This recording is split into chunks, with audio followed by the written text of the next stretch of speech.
Kami po palang Group 5 na mag-i-interview tungkol sa before and during, after earthquake. At nandito nga po Andi pala ako kami pala. sa Venezuela People's Park para po maghanap ng interviewin.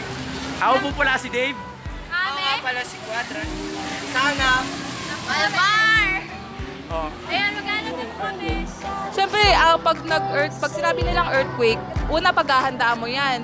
Lalo na yung sa medicine, saka yung mga important things katulad ng cellphone, ng emergency lights, saka yung sinasabi nilang pito, tama, di ba? Saka yung mga ready-to-eat foods katulad ng cup noodles, saka ng dilatang mga foods. Tama? Ano naman ito after After earthquake, bago mag-earthquake, Opo.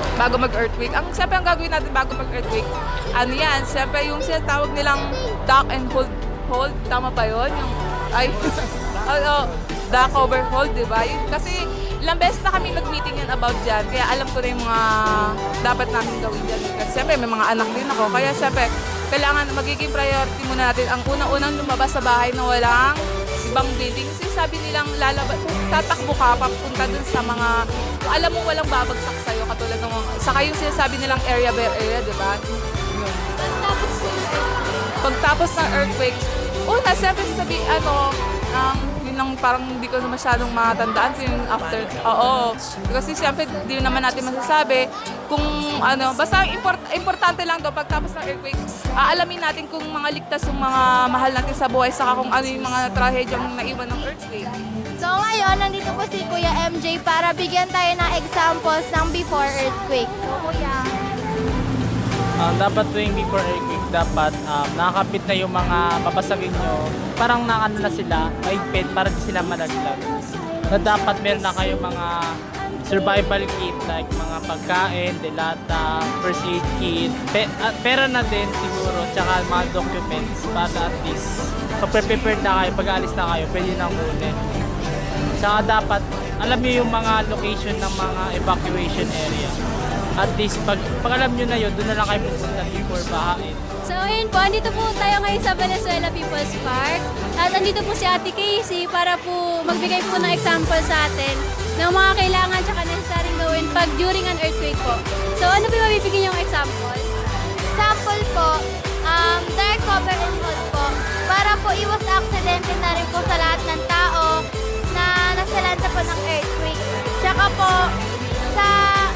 dapat po may ready na rin po yung first aid para sa mga taong nadisgrasya po. Ngayon, nandito po tayo sa Venezuela People's Park para interviewin si Kuya Rainiel kung ano dapat gawin after an earthquake. Ano po dapat gawin, Kuya? Pag after earthquake po, kailangan po natin mag-ready po ng yung mga go bag po, yung mga ganun po. Tapos kailangan po, ready po tayo sa mga mangyayari and safe. Dapat check po natin yung kapaligiran kung may effects ba na makaka-hazard sa atin na pwede tayo maging disaster doon.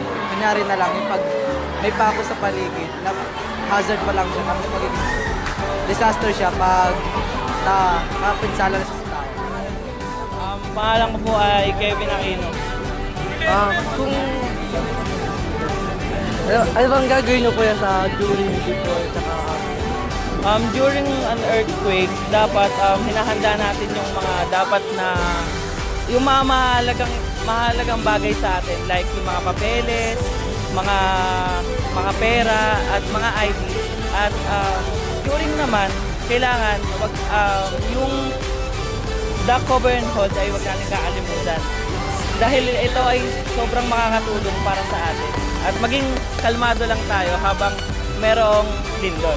And after naman, maaari nating hanapin yung ating mga magulang, ating mga kapamilya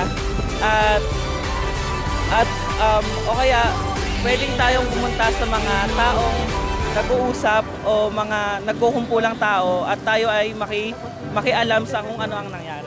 Yun lang, maraming salamat. Paano niyo po? Randel Soriano. Ano po yung gagawin nyo before, during, after ng earthquake? Before nga muna po. Mag-aanda na ako siguro ng medicine kit namin ng pamilya ko, gano'n.